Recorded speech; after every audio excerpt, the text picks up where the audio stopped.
Now, I didn't tell you this before, but let me tell you why I'm here. You know why you're here, maybe, but I know why I'm here.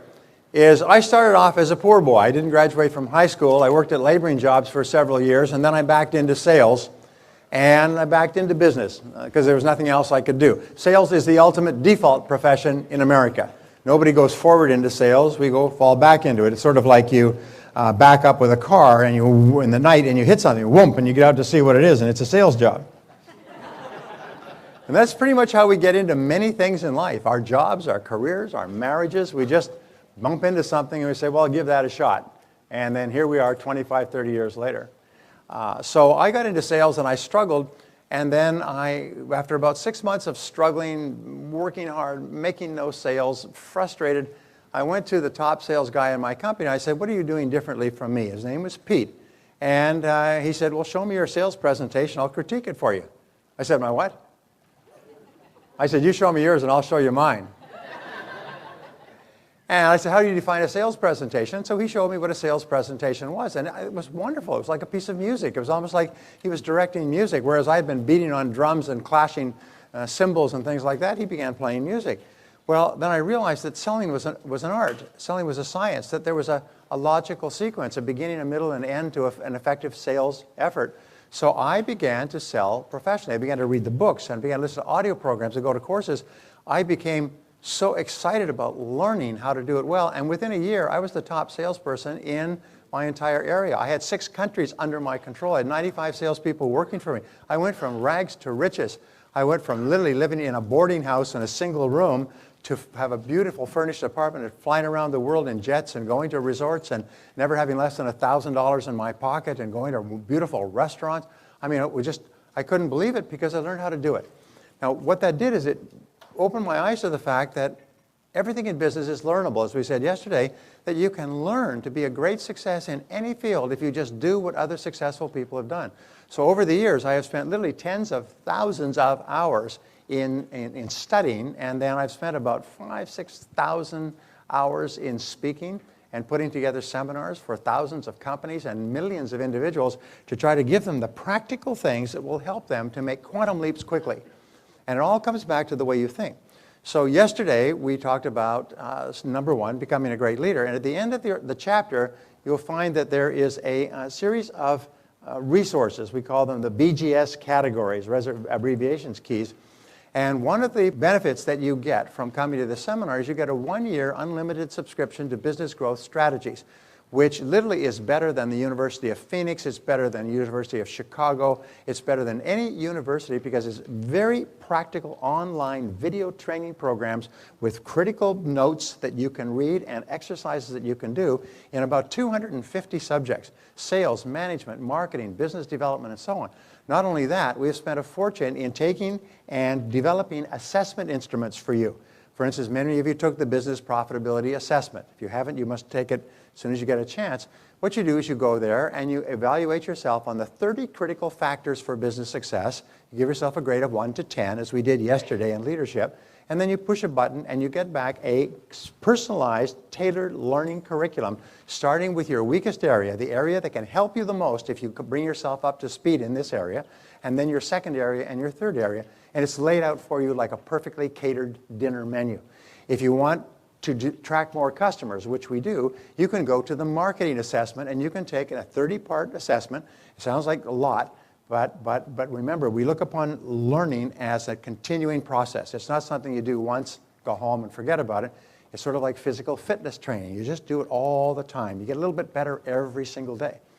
So in the marketing assessment, it's really great. It has you assess yourself on 30 different gradients of marketing, all of which are essential to your success, to attracting qualified prospects. And sometimes one change, one tweak will cause the floodgates of prospects to open. My friend Jay Abraham, who was going to be here but had to be in Mexico, Jay Abraham shows that by just simply tweaking the first line or the first copy line in an advertisement, you can increase the number of respondents by 500% just by changing the wording of the first line. Like it'll cause people to knee-jerk response and respond to your advertisement. And if you don't, and by the way, you can do this. This is not something that's rocket science. You can do it with a little bit of practice and a little bit of experimentation. So there's 30 of these, so you evaluate yourself in marketing. How am I doing in marketing? Give yourself a grade of 1 to 10, and then push it, and you get back your own marketing curriculum. And if you're in sales, which we all are, give yourself a grade in sales, 30 quadrants, and get yourself your own sales curriculum, and so on. So what we've done is we've designed it so that you can go online anytime, video-based courses, about 20, 22 minutes long each, some shorter, and you can learn the critical things you need. Now, where's Tom? Tom, where are you? Now, Tom was just telling me, I'm so happy about that at breakfast, is that what he does is he takes and he teaches his guys 2 of these courses once a week. They have a learning session once a week. They pull it up on the computer. They download the workbook materials. They spread them out. They watch the video, and they discuss how they can use this in their business. So if you're not now doing this, you have not done your business profitability assessment, we have a management skills assessment. If you're a manager, then give yourself a 30-part grade on how well you're doing in management.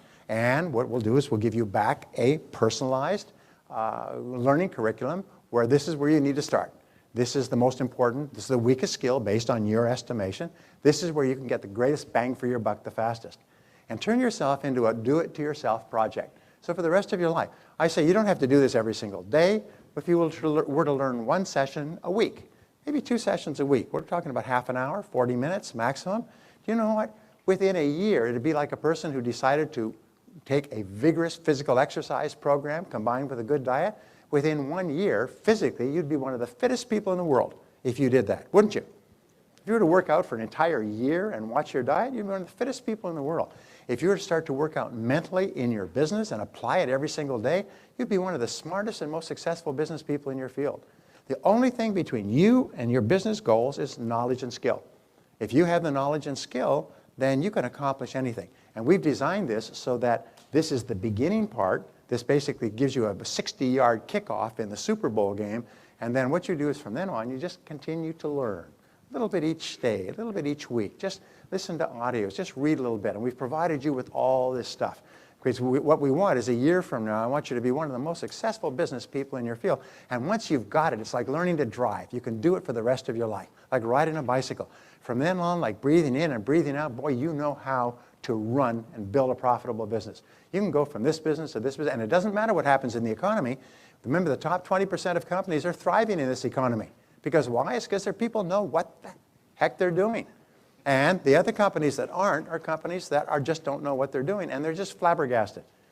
And you will never hear me say that there's a quick, easy way to be successful.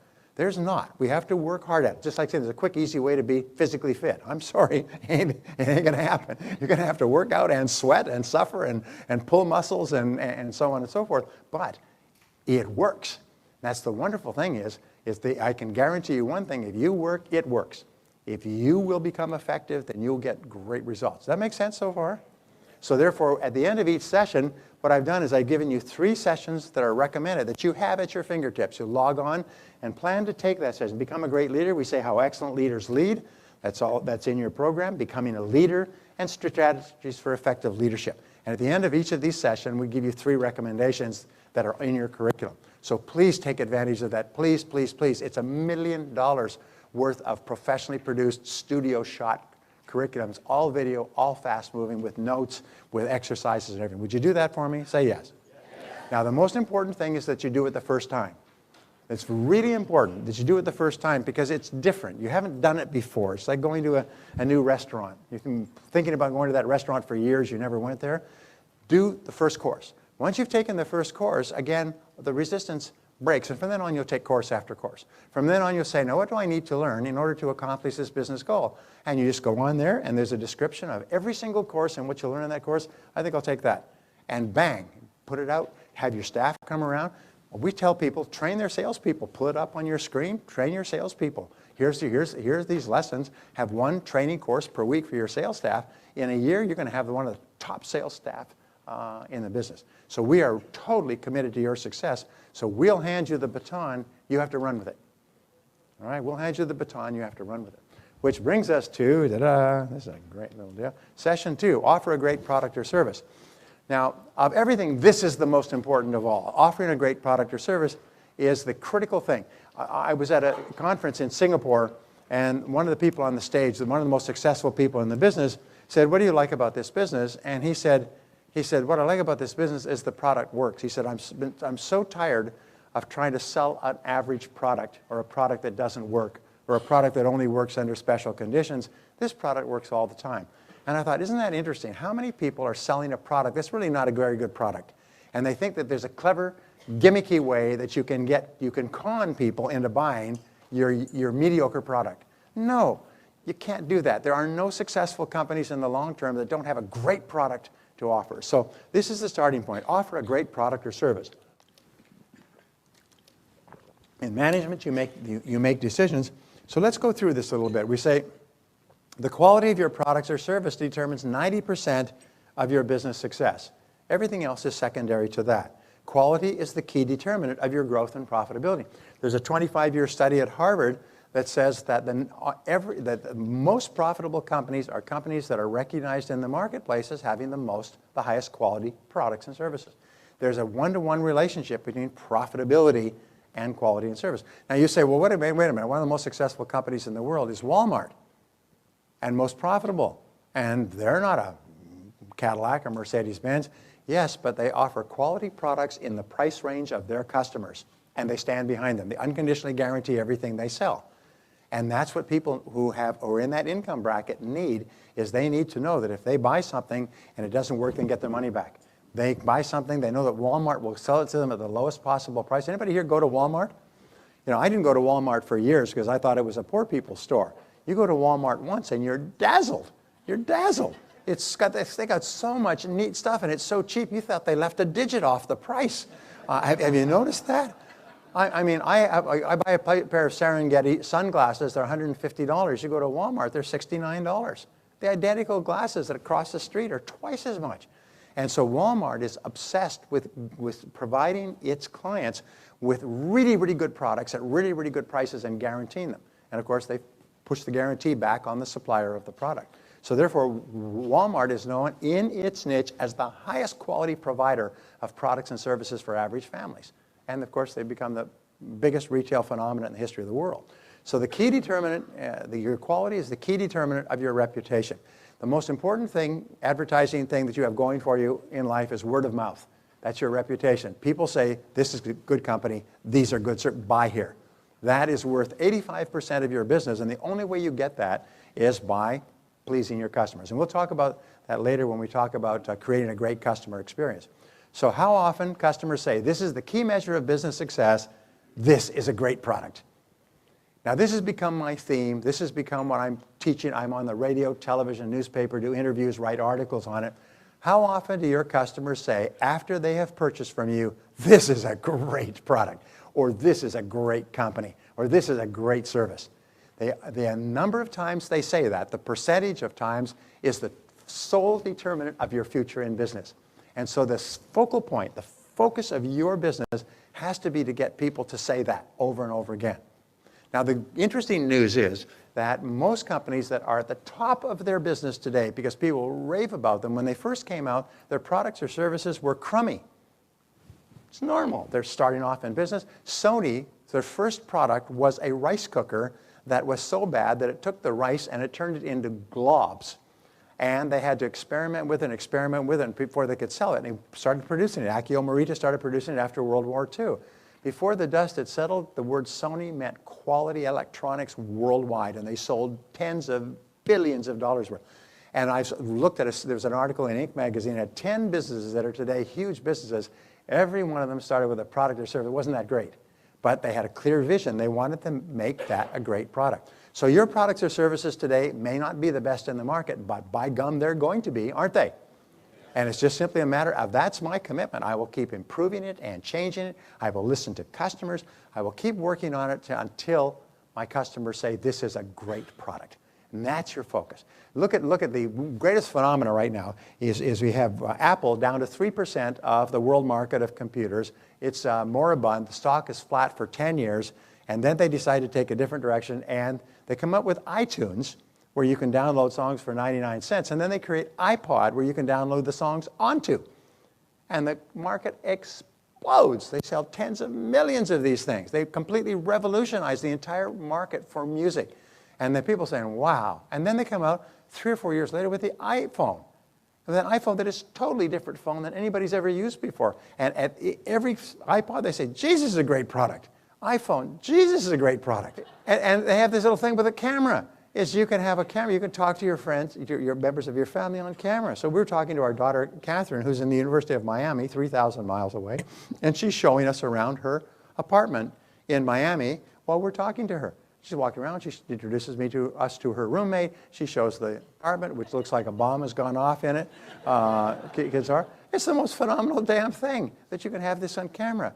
And people say, Jesus is a great product.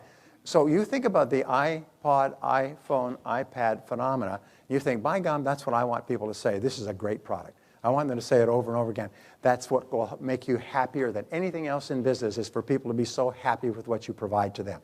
And the fact is, many of us have inferiority complexes, and we think, well, we can never be as good as them. Yes, you can. Every one of them started at the bottom. Every one of them started in a garage manufacturing something that didn't work that well, and they just kept improving it. So, areas of excellence. The market only pays superior rewards for excellent products and services. Nobody pays big rewards for mediocrity. Your goal is to be the best. Your goal is to be the best. And I'm actually getting ahead of myself. Oh, okay. Because now I have an exercise for you. And this is a really important thinking exercise, session 2. Got a series of questions here for you. And what I want you to do is say, quality is what your customers say it is. You know the old thing about the quality, your customer is always right. Well, the customer in this sense is always right. What percentage of your time does your product or service do what you say it will do? That's your quality rating. If it does what you say it will do 100%, then you have a 100% quality rating. And your goal is to achieve the highest quality rating possible. So here, ask these questions. Number 1, what exactly do you sell? And that's defined in terms of what your product or service does, not what it is. You don't sell iPhones, you sell great communications, great contact with friends and business associates. You don't sell massage, you sell relaxation and health. You don't sell insurance, you sell peace of mind and long-term financial success. In other words, define your product always in terms of the improvement that it makes in your customer's life. Define your product, don't even mention your product, only talk about how it transforms or changes your customer's life. Many people get bogged down in the product, and customers do not care what your product is. They only care what your product does. Number 2, what does your customer consider value and is willing to pay for? What does your product or service achieve, avoid, or preserve for your customer? Which of your products or services sell the most easily and are the most popular? Remember the 80-20 rule? The top 20% of your products and services will be the most popular amongst your customers. Number 5, what are the best compliments that you receive from your happy customers? Those are really important. That'll tell you, by the way, when you're on the right track. Number 6, what do your products or services offer to your customers that makes them superior to your competitors? We say number 7, 20% of your features and benefits account for 80% of customer satisfaction. What are those 20%? I spent about $200,000 in market research where they interviewed customers, and they found that there was a critical attribute. This was the result of the research. There was one factor that was the factor that caused a person to buy. Your product or service could offer 20 or 30 things, but there was always one thing that caused a particular customer to buy. Now, it may not be the same with every customer, but it's always one thing. And you can tell what it is because they'll tell you. If you don't know, I sometimes encourage my clients to call your last 10 customers and say, look, you could have bought this product or service from anybody, but you bought it from us. What was the one reason that caused you to buy from us rather than someone else? And they'll say, well, the one reason was, and they will tell you the reason why everybody else will buy from you. And you know something? About 80-90% of businesses are advertising stuff that people don't care about. Have you ever read an advertisement, full-page advertisement in the paper? You have no idea what they're selling. There's no benefit. There's no transformation of my life. There's no improvement. There is just some kind of advertisement about we're in this business and you can trust a company that's been here for 100 years. Who cares? So it's really important that you know this. If your best products were perfect in the minds of your customers, how would they be different from today? Number 9, what are the core competencies in your business that enable you to produce excellent products and services? And that's core competencies are usually contained in people. They have skills. Number 10, what skills, abilities, knowledge, and capabilities will you need in the future to produce great products and services? Number 11, what products or services should you abandon or discontinue because you cannot achieve excellence in those areas. Now, that's something that's very hard because people get their emotions, their ego involved in a product or service, and they don't want to let it go because it took so long to develop it. But you have to ask yourself, would you bring this to market again today, knowing what you now know? And if the answer is no, then be prepared to write it off and walk away. Number 12, what 3 things could you do starting today to trigger the response, this is a great product, from your customers? And what one action are you going to take? How will you measure success? And what is your expected date of completion? Please begin answering those questions. This is really important.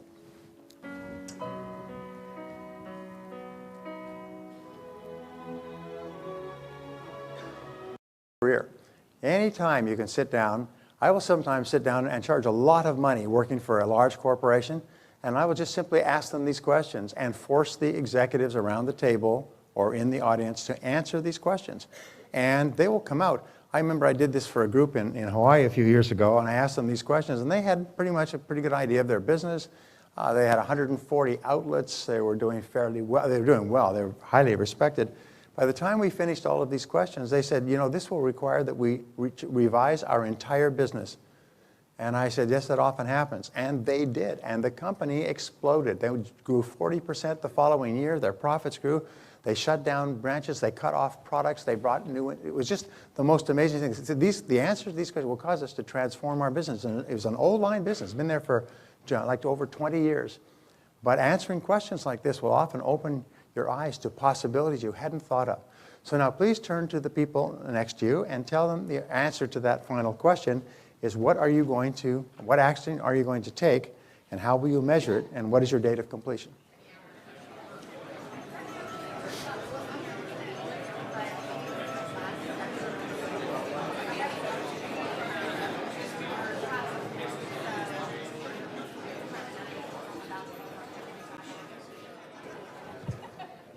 Always remember that 90% of your success will be determined by how often people say, this is a great product. And every company that you patronize over and over again, whether it's a movie that you like, or a restaurant that you go to, or a hair salon, or a clothing suppliers, whether it's a Nordstrom's or a Morton's, people afterwards say, this is a great company. This is a great product. And so your job is to achieve that. We said at the beginning there's only 4 ways that you can change anything. You can do more of some things, and you can do less of others. You can start something new, or you can stop something else altogether. So we teach our clients to always say more or less, stop or start. More or less, stop or start. What should we do? More of, less of, stop or start. And it's always in that. Sometimes when you talk about improving your product, you can say, what should we add to it? What should we take away? But that's more of, less of, start or stop.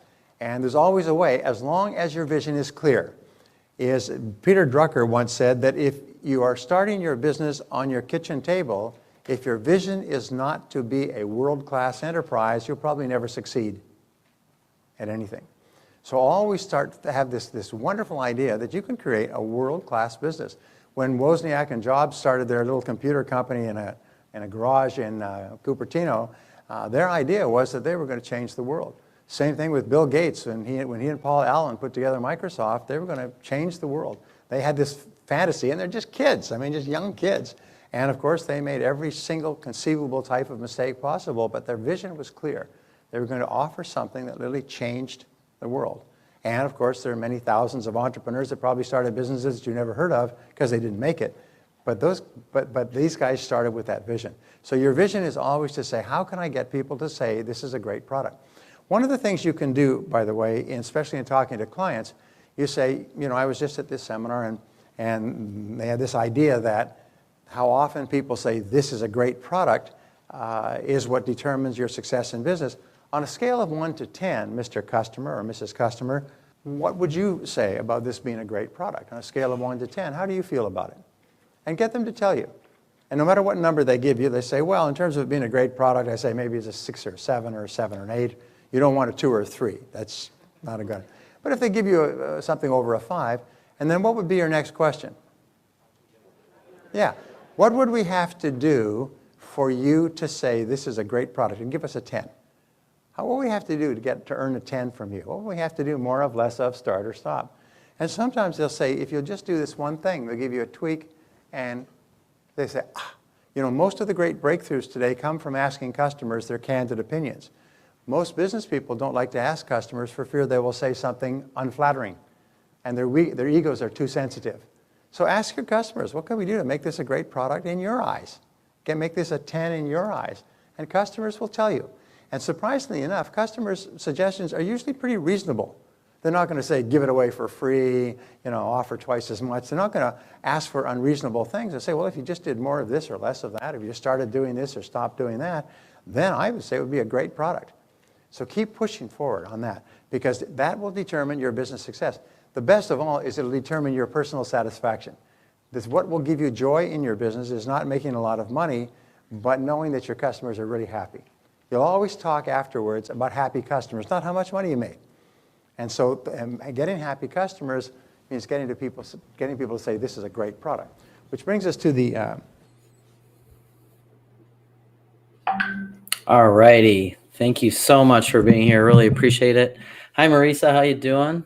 I'm doing great. That was such an incredible video, because everything that he's talking about in terms of having happy customers, both for your own sake and the joy that it brings you, but also happy customers for the way that it catapults your business based on the quality and the reputation, is exactly what I know we wanted to focus on today. So I'm excited. I picked it on purpose. When I saw it, I was like, I think we're going to play this one. And by the way, fingers crossed, Brian's going to be here live. He's supposed to be here. And the only other time he's missed one, he had dental work done. He chipped a tooth. So I'm hoping he didn't chip any teeth or anything's wrong with him. Really appreciate you being here today with us.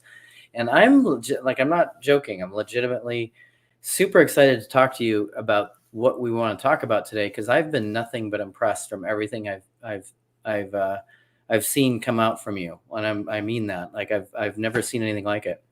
And I've been doing this a long time. For those of you that don't know, we're here with Marissa Murgatroyd, and she is developed this unbelievable system of basically selling courses. And Marissa, can I just give you my quick, you don't know me, we've never met, but I've actually been I started in e-commerce back in 2002, and then I switched to online education back in 2008, and ended up making a ridiculous, it felt like I was printing money, selling online education. So I fully believe in what you're doing. I'm Brian Tracy's business partner. I'm running, a lot of what we do over here. And I've been nothing but impressed with what I've seen so far. You're the founder of Live Your Message and the creator of the Experience Product Masterclass, which we've been sending out to people because it's just such great stuff. I mean, really, even if, obviously, when you send that stuff out, you make affiliate commissions, but honestly, we'd send it out anyway. Even if we weren't making a dime, it's that good. So I'm nothing but impressed with everything you've done. So thank you for that. Can you share a little bit with everyone, who you are and how you became one of the world's leading experts on course creation? Yeah, 100%. So as you said, I'm Marissa Murgatroyd, and I actually started my career in the documentary film world as an artist, as someone who really wanted to tell stories that weren't being told. But I quickly discovered that people weren't watching movies and then taking action. And so that led me into the world of entrepreneurship and courses, where I felt like it could have a more direct impact on people's lives and really inspire and motivate them into action. But once I got into the course world, I kind of discovered this dirty little secret that not a lot of people talk about, which is that up to 97% of people who take online courses don't engage with them and complete them and get the results that they're promised. And as Brian was saying in that video before I came on, if you're not consistently delivering the transformation, your quality score is going to be low. And the thing about courses and information is that people don't change their lives based on information alone. And if they did, we'd all be living in Googletopia. I mean, think about it. We would have everything that we want in life. All of us would be millionaires already. We would be vital and vibrant and healthy with six-pack abs. We would have perfect, harmonious relationships. We would have absolutely everything we want. But that hasn't come to pass. It didn't come to pass with everything going onto Google. It hasn't come to pass with the ability to access and organize information on ChatGPT, because information alone doesn't change our lives, right? So what does change our lives? It's actually taking action, having experiences, being exposed to new things. And so over the last 9 years, I've been experimenting with a new modality for creating online courses that was inspired by the world of apps and games. So it's actually a funny story. I mean, I was about 5 years into my course creation journey. I started in 2011, a few years after Lenny did. And I quickly saw the problem of people buying courses and then stalling out and not completing them. And I just thought that it was the way things were. And when I talked to people in the industry, they said, maybe some people just aren't meant to succeed. But that never really landed with me because I really genuinely believe that everyone is meant to succeed. And given the right tools, given the right strategies, given the right guidance, can succeed, right? But the numbers don't lie. So what was going on? And it was at that moment when I felt like I was in my darkest hour, wondering whether I wanted to continue as someone who was sharing my knowledge and expertise in courses, when I went on a trip to Italy. And it was 2016. And my husband and I were in this like dark alley in the Trastevere neighborhood of Italy. And all of a sudden we see this young couple crouched in a corner. And for a moment, I thought we were about to get mugged. But then my husband, Murray, says one word. He says, Pokemon. And they just jump up completely startled. It's like they were busted like kids playing a little game. And then they ran off down the alley in search of more Pokemon. And at the time, I'd never seen Pokemon Go, but I went and I Googled it. And I saw these video clips of people just rampaging through the streets, in cities around the world, New York and Santa Monica and Taipei, just chasing these little virtual creatures. And I was just amazed. Because after 5 years of creating courses trying to help people change their lives and achieve their goals, I had never seen that amount of engagement and excitement around consuming a course. And I was like, what am I doing wrong? And how can I do what they're doing? How can I really start making course consumption as exciting as chasing little virtual creatures through the streets? And I ended up just going in down the rabbit hole, studying everything related to the world's best-selling apps, the world's best-selling games, why Silicon Valley has invested billions of dollars trying to crack the code on how to get our attention and keep us watching. Because whoever has attention is the one that's making the money in today's economy. And I also studied behavioral design and, good old-fashioned curriculum design and understanding how we as humans learn.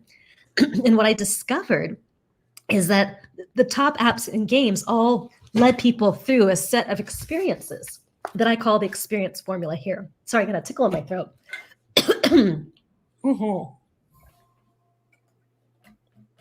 That I call the experience formula, right?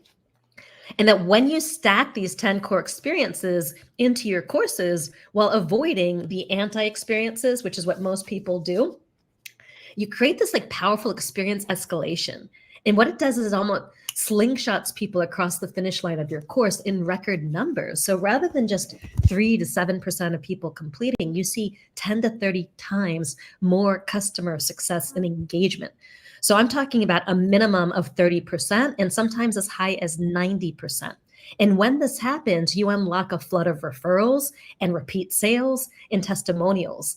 And a lot of people are out there chasing one-off sales online, trying to get Facebook ads to work. But if you don't have that back end, if you don't have people referring you and buying from you over and over again, it's hard to have a healthy business. So this is really how you become the best, how you motivate people into action, how you get them doing pretty extraordinary things. And I started experimenting with this model pretty quickly after I saw that couple in the streets playing Pokemon Go, and instantaneously, my next course, where I just began the process of experimenting, had a 76% completion rate.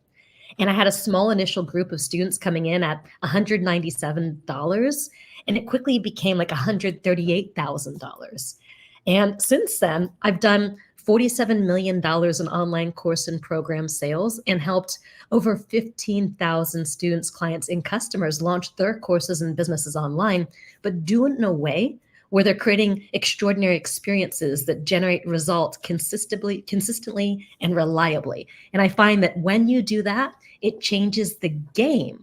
And all of a sudden, you're no longer selling information, which is a dime a dozen, and you can get it Coursera, Udemy for $5, $10, $15. All of a sudden, you're selling transformation and the best possible shot someone's got at whatever you're promising.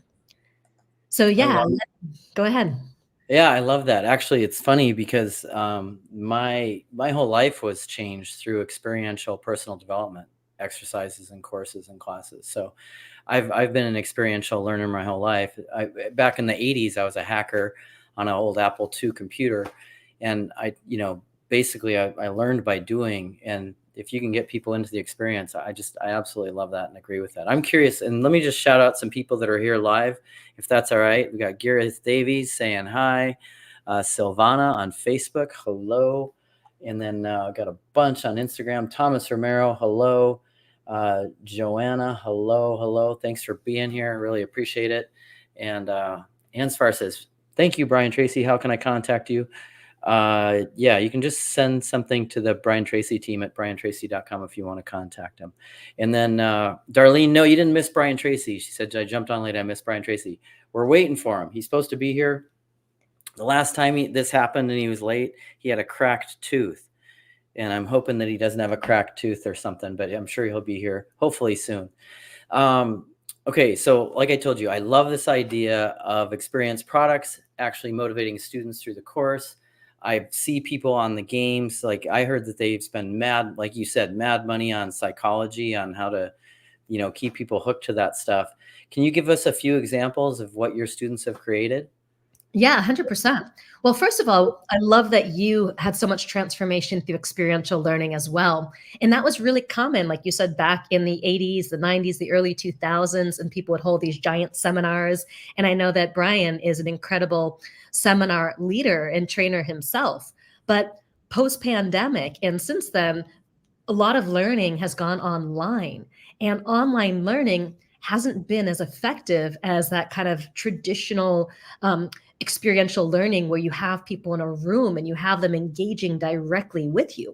But once you have people on their devices, on their computers, on their cell phones, you don't have a captive audience anymore.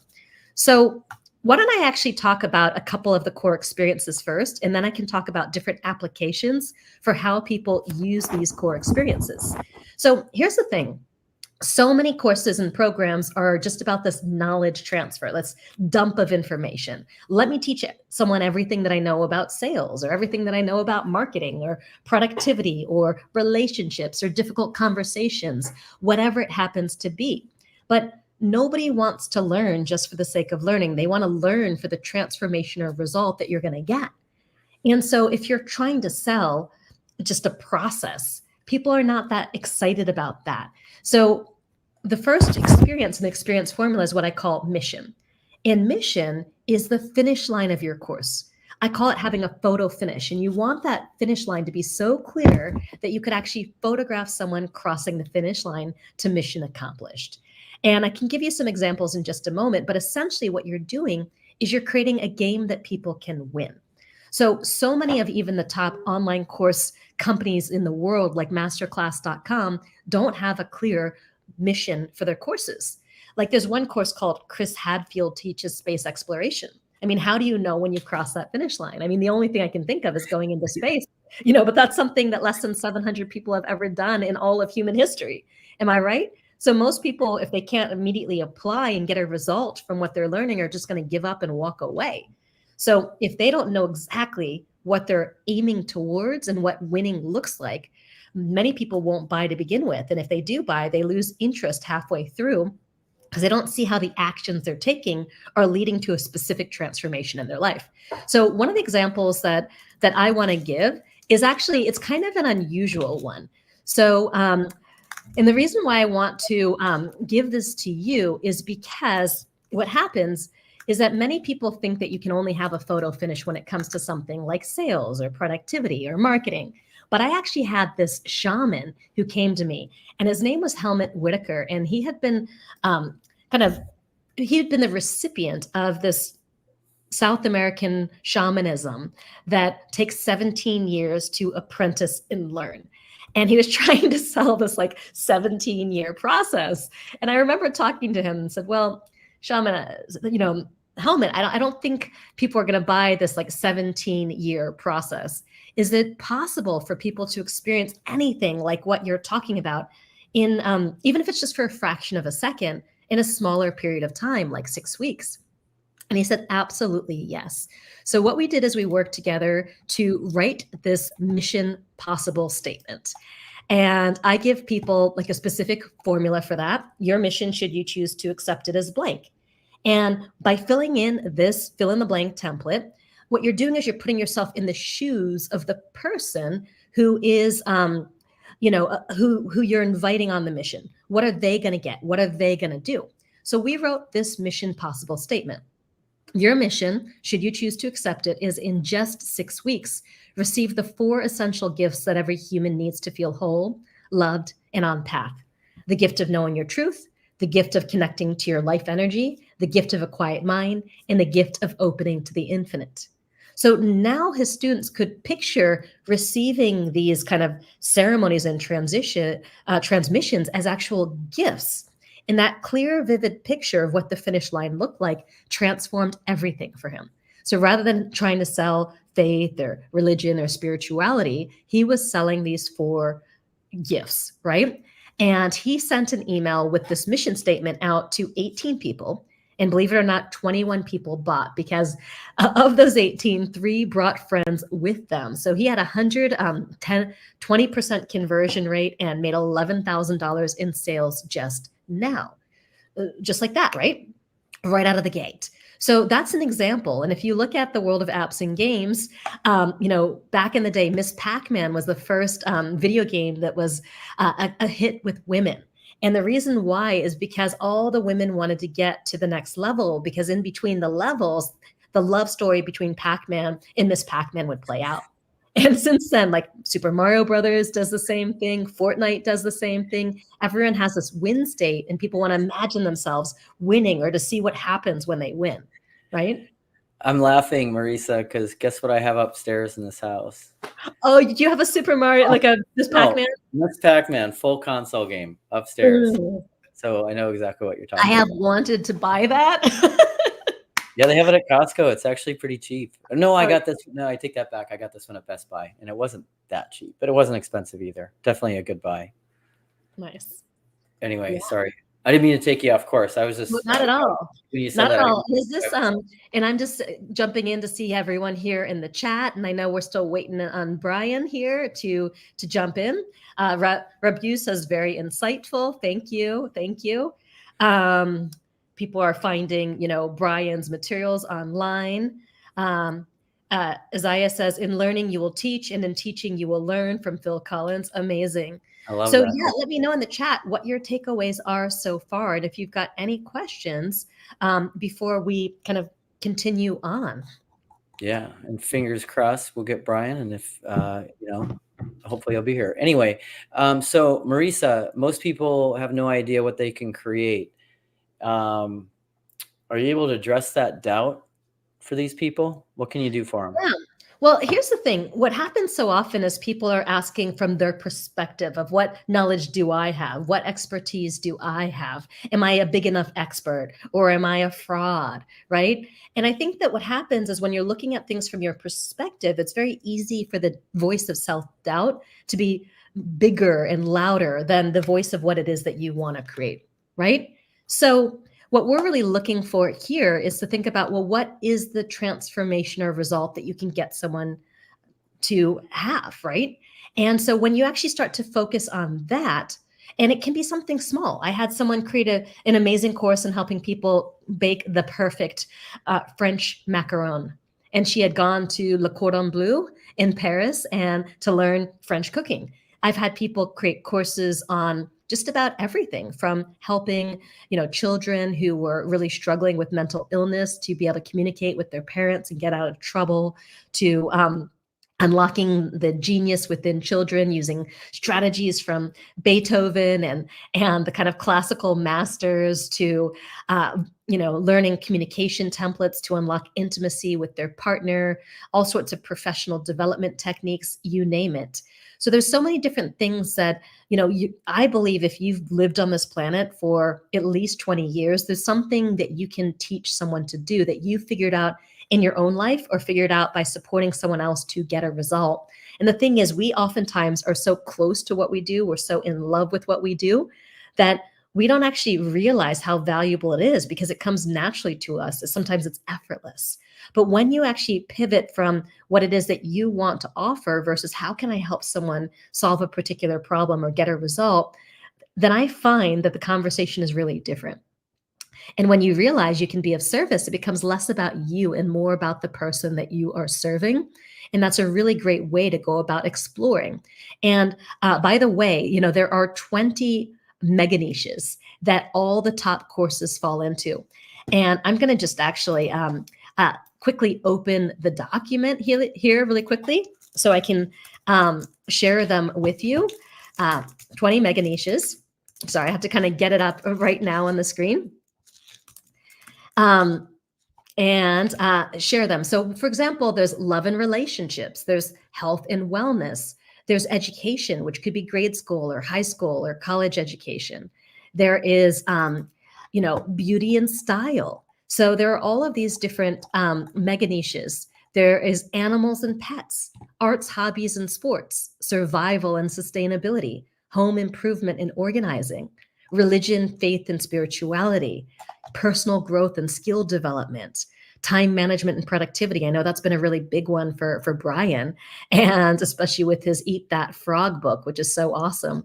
Retirement and legacy, real estate, money and finances, career and professional skill development. There's corporate training and consulting. There's business and entrepreneurship, which is where I focus my time. Life purpose, parenting and family. So lots and lots of different categories that you can choose from. So I teach this process to help people go from what is that big category, go from the mega niche. And like I said, there's only 20 of them, and down to a micro niche. And from the micro niche, figuring out what's the core solution you offer. And I think that once you kind of use this almost Russian doll process, it becomes a lot easier for you to find what it is that you want to do.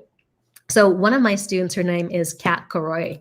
And Kat had, been a creative for a long time and been trying to build a physical product business selling purses. And it wasn't going well. She had spent her last few $1,000s at a trade sale show and came out with no sales. And we were really helping her. And she realized, she thought of the idea of teaching people how to kind of give themselves a makeover on Instagram. And she ended up testing this idea of an Instagram makeover, and it worked really well. She tested it first with a few one-on-one clients. And when it was successful and she made some fast money, I think 16,000 out of the gate, then she did a smaller group. And then from there, she created her course. And that's now had over 10,000 students. So this is how you can go from just giving something a try to really expanding beyond there. Oh, that's amazing. That's really cool. And then, so somebody, let's say they get their idea and they're ready to go. What's the next step from there? Yeah, well, the next step from there is to run what I call an MVP launch, like a minimum viable product launch. So a lot of people take the idea and then they go spend months or years building it all by themselves. But you don't have a proof of concept there in the sense of you don't know whether people are going to pay you for that idea. So a minimum viable, I take this minimum viable approach, which is a minimum viable product combined with minimum viable marketing and minimum viable technology. And when you take this approach, you can quickly get sales to validate your idea and then practice the delivery. Once you have something that's been proven and validated using this MVP launch process, then you can start to expand your reach and kind of develop the product or course even further. So I say once you've got the idea, it's proving the idea with real people paying you real money before building too much. And that's the process that I take people on. It's actually a process that I'm actually teaching later on today in a webinar that I call Course Launch Secrets. And I'm actually doing this webinar 3 times over 3 days. I'm doing it today at 5 p.m. Pacific, tomorrow I think which is Friday at 1 p.m. Pacific, and Saturday at 9 a.m. Pacific. So you all okay if we share the link to just dropping it there in the chat. So if you want to see me kind of share the entire process of, first of all, finding your idea and then launching your idea, definitely go check that out, right? Yep, I dropped it in the chat, and I really appreciate you doing that. That's going to be great. Yeah. Yeah. I've got a lot more to teach with slides and examples and everything else. Nice. So this is just a teaser. Yeah. And then Marissa, I can tell you from experience, when I transitioned from physical products into information, I did exactly what you're saying. So I'm telling you, it works. Like the MVP of mine was like, okay, I had this idea, and it was basically 1 to 2 minute video every day, 4 or 5 minutes of homework, and they got it every day. But we only created 2 weeks worth of content because we didn't know if anyone was going to actually buy it. And then once we sold it, the first time, and then all we did was we had a long form sales letter on a page. I mean, there was no graphics, like, it was laid out okay, it was decent. And when we made money and we had recurring subscribers that were paying us, I think the first version of it was $37 a month. We're like, okay, I guess we got to keep going.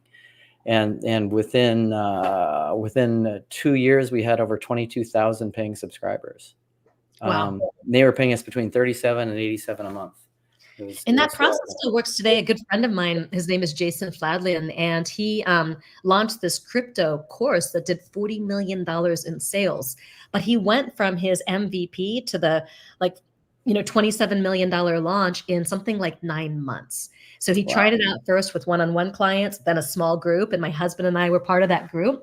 And then, because everyone was so interested in this course and they were able to get the case studies and the results and document the process, they were able to roll it out bigger like that. So even for people who have an existing audience, it's a safe way to try a new idea. And I think a lot of people forget that because they're so focused on what they want to deliver that they forget that it's really a co-creation between you and your audience. And this process not only allows you to test and validate the idea, but then you're getting feedback and input along the way as you just field test your delivery. And that's going to cause you to create a better product. Like what Brian was saying in the video before I came on. You want to ask your customers questions. And this MVP launch approach is all about, engaging with your customers and asking them questions and getting their feedback and input every step of the way. And that's just going to make for a far superior, higher quality product at the end of the day. Yeah, absolutely. You see this behind it, Brian Tracy AI. It's exactly what we're doing with that program. We have a test group of people in it right now. And we're learning a lot from them. And based on that, we're making it better. And yeah, it's exactly that. How can parts of the experience formula actually help to address the key issues and problems people might run into? Yeah, well, I would say the biggest problem with an online course is not just selling it the first time, but being able to sell it over and over and over again. And a lot of that depends on your reputation. What happens when someone Googles you or goes to Trustpilot or Better Business Bureau? And I have almost 3,000 reviews from my one course about course creation, the Experience Product Masterclass, because of the results that I've gotten for people. And so now when people are looking at me and they're looking at all the other people who do something similar, they see not only do I have a distinct methodology and way to promise a result, I'm solving a specific problem, which is so helping people realize the opportunity of this huge online course, potential, because it's $1 billion a day industry. But the problem, of course, is that don't get results and huge competition. You stand out through the results that you get. And so when that happens, you turn on the word of mouth and the referral. I call it the power of 1.1, because if on average you make people so happy that they refer 1.1 other people to you, then your business grows without the need for additional marketing. And I have customers who've referred, tens of thousands of dollars of other students to me because they were so happy with the transformation they got. And also, when you make people happy, they buy from you again and again and again. So when I first started applying this methodology to my courses, I had a lifetime customer value of a bit over like 500, 550. And now our lifetime customer value is $5,800 because we're getting that result so consistently that people want to go deeper. They want more. We've delivered on our promise. We've gotten people to mission accomplished. So then they're like, okay, well, what's next? How can you take me to the next destination? Help me get the next result. And so when you've got these back-end sales and this high lifetime customer value, plus a ton of success stories and testimonials, you've got the word of mouth referrals, you've got people buying from you over and over again, you're really going to be able to kind of scale something. And I think that's what happens is people do a one and done course, people consume it, they fall out, they don't buy again, their reputation doesn't grow, it becomes harder and harder to create the course, they eventually put it on a shelf and file it, right? So this is how the methodology really solves for what I think are the biggest issues in the online course creation world and creates something predictable, reliable, consistent, and sustainable. I couldn't agree more. Absolutely in agreement. We actually created a product lately that was so amazing that it was just people bought the next thing automatically because they were just like, I'm having such a great experience that I want the next thing. It was bananas. So yeah, if you make people happy, they buy more. Go figure. All the marketing kind of experts are out there talking about acquisition, getting acquisition costs down, but people aren't talking about delivery and customer success and satisfaction and the long-term results of that. So if acquisition becomes more expensive, then this is really what you got to do to kind of create that sustainable business. Plus, so many people talk about making money first, but I find that when you focus first on that quality product that gets consistent and reliable results for people, the money will follow. Yeah, and if you'd have seen my whiteboard's empty right now because I erased it, but just the other day, net growth rate was on the top of the whiteboard as like the most important KPI that I wanted to tackle because it's such an important metric. Because if it's growing organically through your happy customers, you don't have to spend any money on advertising. Totally. It's growing on its own. 100%. Yeah, that's awesome. And even if you balance that, if you've got referrals and you've got back-end sales and you've got, front-end sales and you've got all the different things, you start to have a really healthy and sustainable business. Love it. And what's the single most underestimated aspect of online course creation that can make or break its success? Well, I think that a lot of people say the obvious, which is marketing and selling your course. And as someone who has over 16,000 students, I figured that one out too. But I really do think it's what it takes to get someone into action.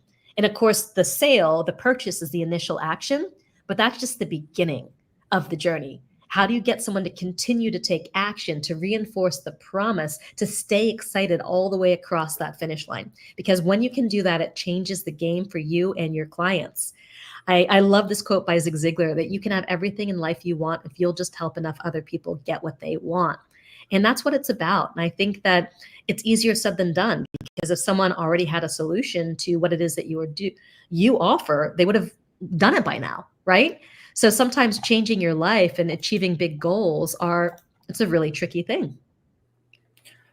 I love it. Yeah. What's the best way to start selling a course? Like, what are the first steps to take?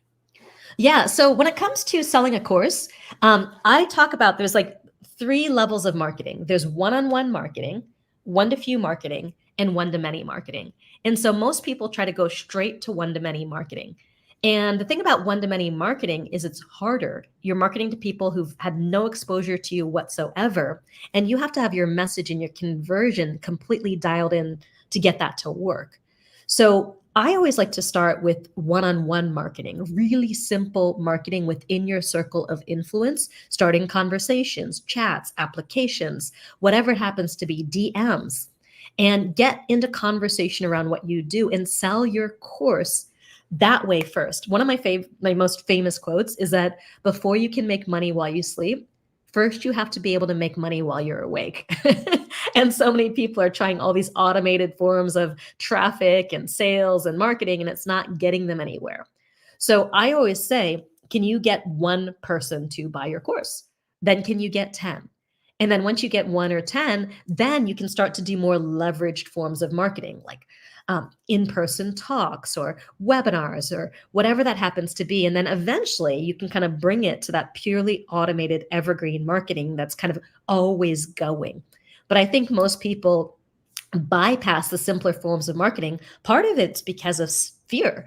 Like it's a little scary and vulnerable to try to get in touch with someone one-on-one, right? Or to start like a DM thread. What if they don't answer? What if they reject me? What if, what if, what if? But marketing and sales is both a connection game and a numbers game. And you have to be willing to connect, and you have to be willing to connect with enough people until it actually works. And this is the best way to dial in your message and dial in your product and your offer as quickly as possible. So then you can start to leverage and then ultimately scale it.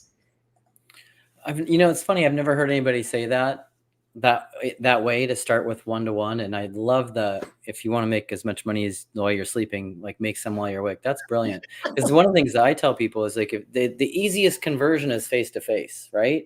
The further away from face-to-face you get, the harder it is, away from face-to-face, the next best would be a video call where I can see you, you can see me. Beyond that, it might be on the phone conversation. We can't see each other, but we're talking. And then the furthest away would be, automated marketing with videos on pages, or just as we did it, long form sales copy, no video, no nothing, just words on a page.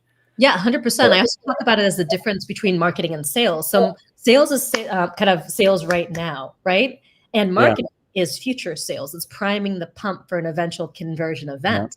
So if you just get to a sales event a lot faster and more directly, you can bypass a whole lot of marketing and just focus on the conversion.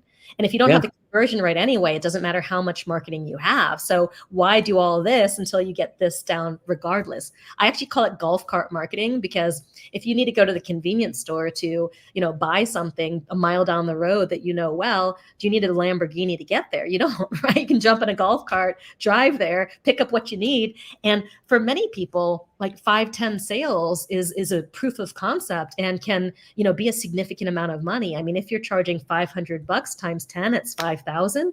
If you're charging $1,000 times 10, it's, we're talking about 10,000. And I had one student in Algeria, his name was Hicham Rifus, who had a $25,000 one-on-one consulting kind of experiential package in the telecom industry. So he was in a third world country. He made $750,000 with my golf cart marketing approach. And he'd been learning from all the internet marketers for a decade. And he had only made a few sales. And he was like challenging me at first. He's like, no way, Marissa, this isn't going to work. I need all the pages. I need all this stuff. I'm like, just give it a shot.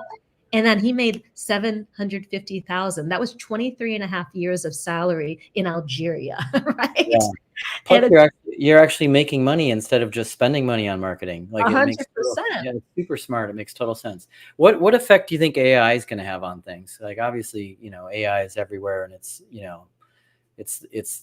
it's powerful. So what are your thoughts on that? I'm curious on your take. Yeah.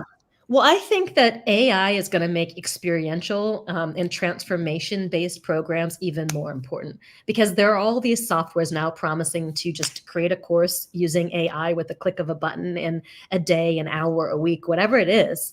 But that's great. But these courses are going to start to be a little bit cookie cutter.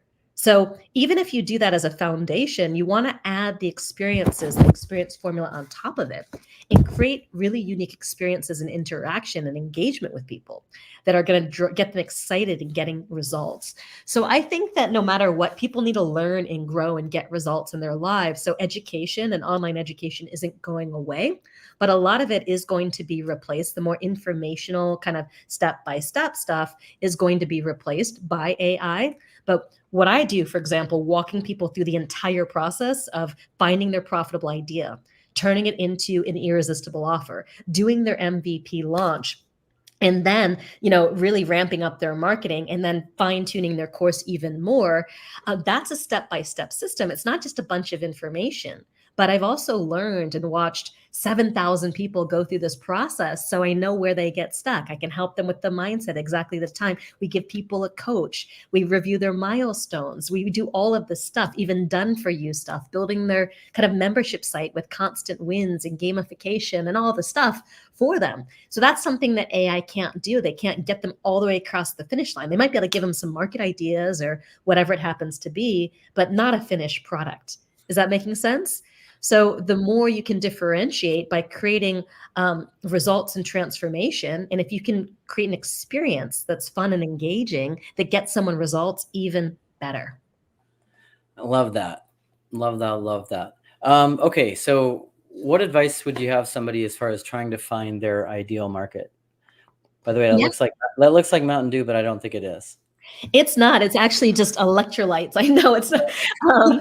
Yes, it's Well, electrolytes. Mountain Dew or something else. No, I'm just kidding. Yeah, I know for sure. It's a little bit of a funny color to be drinking online like this. Yeah. So I would say that I have this profitable niche checklist, and that and I think my team member Naomi is here on the line. Naomi, if you can also get the kind of all access pass link, that would be great. Because some of the resources, I just did this 7-day workshop series, and you can still kind of access the entire 7-day workshop series, and each one has guides attached to it for a few more days. So I only do it once a year, and I have this profitable niche checklist, and it's 7 criteria that your profitable idea needs to have if it's going to be sellable and if it's going to be successful. Okay. So we you want to kind of go through, like, you have to have a large enough addressable market.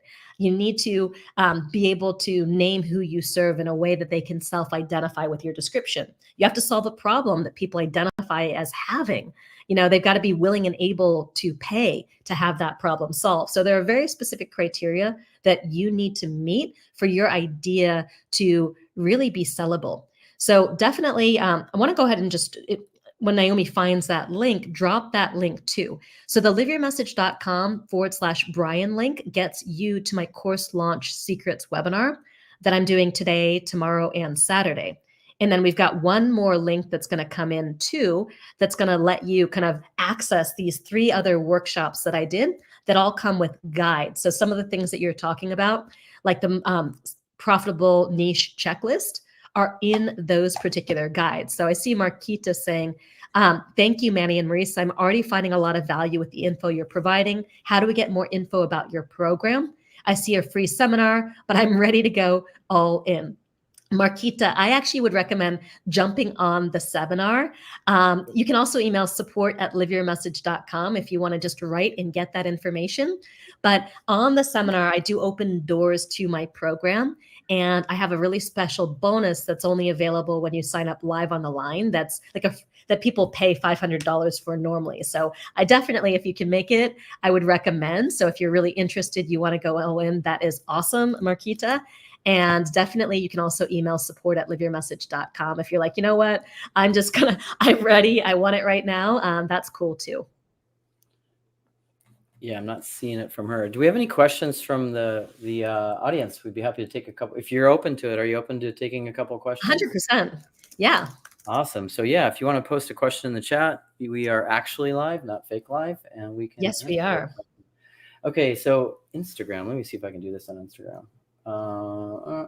You're the wizard behind the curtain, right? Yeah, kind of. Yeah. No, it works. Sometimes it's weird when I post a link on Instagram, but it worked this time. So Queen Motivation 5 said, "Where's the link?" There it is. And then Blue Jay Divine says, "Hello, thank you. Is this available, a replay of this?" Yeah, I think this will actually, I don't think the replay shows up on Instagram, but if you go to Brian's other socials, it is saved to YouTube, Facebook, LinkedIn, and Twitter. So it'll be there, and then I'll put the link again in Instagram, and I'll put it again over here. And then I don't see a link from Naomi, but I'm in the resources where the links are. What's it called? And I can probably dig it up. I think it's called the All Access Pass, if it's in there right now. She's actually getting on it right now. Oh, okay. All right. I wasn't sure. All right. Any questions? Leon Lyala said, "Brian Tracy is the best mentor." I agree with you. Brian's awesome. And then and I know the answer to this, but I'll let you do it because I don't want to steal your thunder. Marissa, what programs do you use to host your course? Here's a softball question for you. Yeah. So one of the things that we really do is I believe in adding what I call dopamine buttons and triggers that really get the kind of reward center in the brain flooding with happy chemicals. So we use a lot of things like constant wins. Many people call it gamification, but gamification isn't meaningful unless you're structuring your program in a way that people feel like they can win. They're not just getting points for the sake of getting points, right? So we use a platform. I actually developed a platform with my husband called Experientify. It's XPERIENCIFY. And it's really the world's first fully gamified learning management system, the godfather of gamifications on our advisory board. And adding all these gamification triggers into your course really makes a massive, massive difference. Yeah. Yeah, and if you think about it, like those guys all spent billions of dollars on psychology and psychologists for a reason. Like you said, there's a lot of money in that, and there's a reason there's a lot of money on it, because it works. As far as gamification and the psychology of rewards and dopamine, all of that, and you do an amazing job of that. It's incredible. Let's see if I can find another question. The YouTube channel, if you just go to YouTube and search Brian Tracy, Siggy Peppers is saying, what YouTube channel? Just search Brian Tracy, and then you'll see that's the one with like 1.8 million followers. So if you go to Brian Tracy and you see about 1.8 million or however many it is, I'm not sure. Actually, on this screen, the Brian Tracy followers can tell me what that number is. If you can, put it in the chat. Just curious, so I can let Siggy know how to find it. And I could probably grab a link too. But yeah, just go. I'll grab that in a minute. Let's see. What other questions do we have? Let's see. Nikki says, thank you. Let's see. And Queen Motivation says she's never heard of gamification. You've definitely experienced it. If you haven't heard of it, it's been done to you like more than once. Yeah. So basically it's using techniques that you might normally see in a game for non-game applications. So like Duolingo, for example, you might celebrate when you're learning a language and that causes you to want to do more of it, that sort of things. Yeah. And then we have a question here. This is a good one from General Dapo. It says, what are a few key steps in taking the MVP launch approach? Well, the first thing to do is to define your core solution. And this is actually what I'm going to teach today, tomorrow, and Saturday in my webinar. So it kind of relates to this. So a lot of people talk about whatever it is that they want, they try to create the jet plane version of their course versus what I call the paper plane version. So the paper plane version tests the idea that if you put wings on something, it's going to fly, right? And so you want to figure out what is that minimum viable version that tests the core solution and what it is that you deliver. And how can you do that in a simpler way? So it's finding the simplest form that allows you to test the core solution and whether people will pay for it and get value for it. So that's one of the things that you need to do first, right? Make sure that you've got that nailed. Love it. Thank you so much. And then, question, please. J11 says, on what platform should I sell the online courses? I will answer that for you. There's a lot of them, but honestly, I'm not just saying this. I've been watching Marissa and what she does, and her stuff is second to none. It's on it. And I'm not just saying this because you're here. I already told Naomi, I was like, this is some of the most unbelievable stuff I've seen in 25 years of doing this. Like you're really, really, really good. Thank you. I'm kind of obsessed about what I do in terms of getting people results. Like I really resonated. I just dropped you the link so you can drop it to everybody else. And that's the second one to all of the free resources and stuff. But as Brian said, like if you don't have that aspiration to be the absolute best in the world at what you do, and I'm not saying that everyone who goes out there is going to be the best in the world to start with, but for me, I really wanted to become the best at getting people into action, really driving change and transformation. And I'm not sure how you sent it to me, but it didn't come through. Private chat in the in StreamYard. Oh, okay. I forgot to look there. All right, sorry. There's lots of stuff going on right now. There is lots of stuff. Lots of chat and all kinds. Okay, here we go. Got it. Okay, thank you so much for that. Okay, and then what's this link? Can you tell everybody? Because I know we got a bunch of people. So the first link, liveyourmessage.com/Brian, is where you can register for this live, it's 100% live workshop that I'm doing on course launch secrets, 3 secrets to launching your course without an audience, fancy technology, or paid ads. So, J11, I would definitely recommend going on that because we talk a lot about, how to marketing the course. And to be quite honest, it's less about the platform than it is about getting the kind of message right, getting the process right. So a lot of people are like, oh, should it be Facebook or Instagram? I'm like, it doesn't matter whether it's Facebook or Instagram or both or neither. Does that make sense? You got to get, all the right things and what it is that you're launching. And then it's actually super simple. And you might not even need any of the platforms. Does that make sense? So a lot of people put the cart before the horse and think it's about the platform when it's really about the essential elements of value creation and how to express that value creation in a way that gets someone to say yes quickly, right? So that the first link is to my Course Launch Secrets workshop. I'm delivering it live 3 days in a row, starting actually in 2 hours. The first one is at 5 p.m. Pacific tonight. And then the second link, liveyourmessage.com/Brian Pass, is to our all access pass. So basically, I just completed a couple days ago a 7-day online course creators workshop series that I deliver live for free. We talked about the full experience formula, the dopamine button, and an accelerated course blueprint, plus guides for each of those, because I was talking about the 20 most profitable online course mega niches and the profitable niche checklist. All of it's in there. So there's a whole lot of value in there. And it's only going to be up for a little bit longer because we do this once a year. It's super valuable content, but you can get it for free at /Brian Pass. Okay?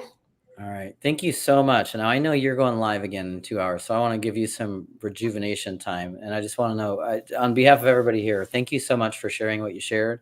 And I hope everybody jumps into that live session in a couple hours. And if not today, tomorrow. I will not be on the one tomorrow. I'll be on the one today because tomorrow's my birthday.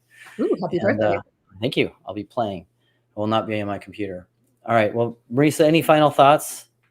Yeah, well, what I wanted to say is that this is $1 billion a day opportunity, and I really believe the lion's share of all learning in the future will happen online. And so it's not too late, but you do need to know how to do it. So I say that there are 3 ways to create a course: the old way, the new way, and the right way. So the old way of creating a course is just about giving people information and sending them away and hoping that they do something with it, which in 97% of cases doesn't happen. And that leads to a declining business and sales over time. The new way is the same as the old way, but with the promise of having AI create it all for you. That doesn't work either. And the right way is to build an experiential course using the 10 core experiences of experience formula.